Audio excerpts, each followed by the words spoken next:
یک کسی اومد پیش امام صادق گفت آقا خدا به من دختر داده. آقا فرمودن اسمش چیه؟ گفت فاطمه. تا گفت فاطمه امام صادق شروع کرد اشک ریختن. 3 مرتبه فاطمه فاطمه فاطمه لا تضربها.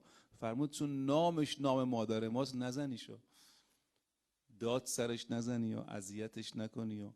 یعنی نه، من روایت دیدم الان یادم نیست کجا دیدم که روز قیامت وقتی اعلام میشه فاطمه برخیزد وادخلی الجنه، باید بره بهشت. معلومه دیگه. خب همه فاطمه ها بلند میشن، فاطمه دختر شما، فاطمه دختر ایشون.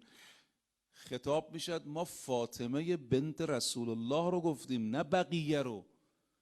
حضرت در روایت دارد میگه نه، اینام باید هم نام منن، با من به بهشت بیان.